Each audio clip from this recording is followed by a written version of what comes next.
My video for December the 15th, 2018, video number 2937, is entitled Planet of Hypocrites. Hypocrite, one who wears masks to conceal his or her true identity.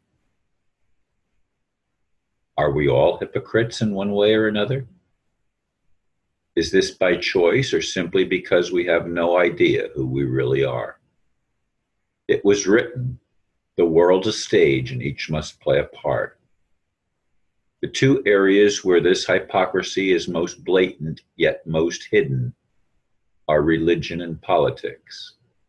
Popes and potentates may seem like the ones in charge, but that's the symptom of the scam, the mask. I have worn the mask of one who has answers. I still think there is only one answer. It may sound simplistic, but it's certainly not easy. It's hard for me to love those who stole my home. It's almost impossible to feel empathy for those in abusive roles acting as leaders of some sort. They may proclaim freedom, but they do not mean that the same way most of us would. They want sovereignty for themselves, but not for everyone else. It's a sick world that we live in, and until all of us can admit the problem, it is unlikely that we will ever come to a rational solution. Ignorance of self, of our interconnected nature, prevents solutions. I ask myself the question I wish we would each ask ourselves. Am I a separate entity or merely part of a greater whole? Our answer may well determine the outcome of the human experiment. As I lay in bed this morning before I even got up, and it was really, really early, even though I didn't go to bed till late. I only got a few hours of sleep, but that's not unusual for me. I laid there and I was thinking and asking myself the question again, who am I? Will I ever fulfill my mission? What I thought since I was a little boy was my role to help bring about the kingdom of heaven on earth. Will that ever be fulfilled?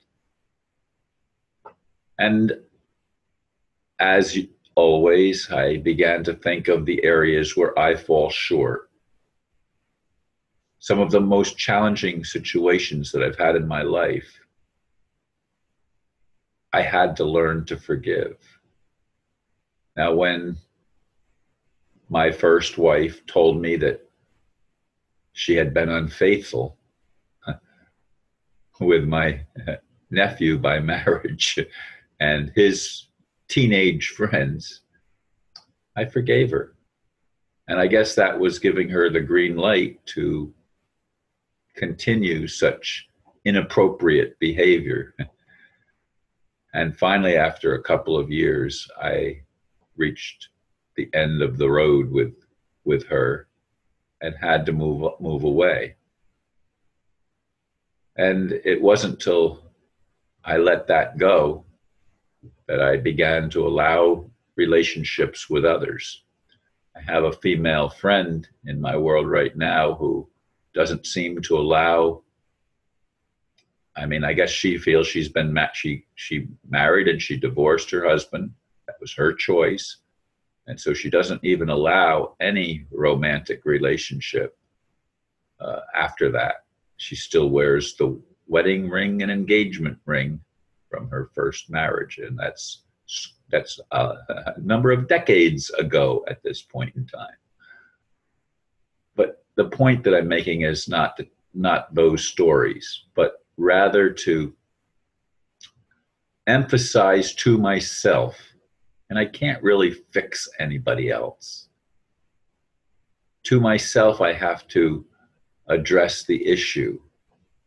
Can I get over some of the injustices that I feel happened to me?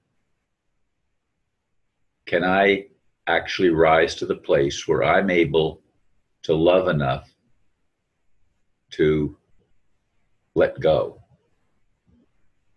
Now, I don't sit day by day pining over the loss of my home. I'm fairly comfortable in my new surroundings. I shouldn't say fairly comfortable. I'm comfortable. The only thing that I wish I had is I wish I had a close friend relationship, one that I could hug and be affectionate with. I don't know that that's ever going to happen. Probably not. But it would be nice. I mean, I still have longings in that direction. I was out hearing a concert last night, and most of the people in the room were, I consider, elderly. But it's interesting, as I pondered looking around the audience, I don't consider myself elderly. And yet I'm 72 years old.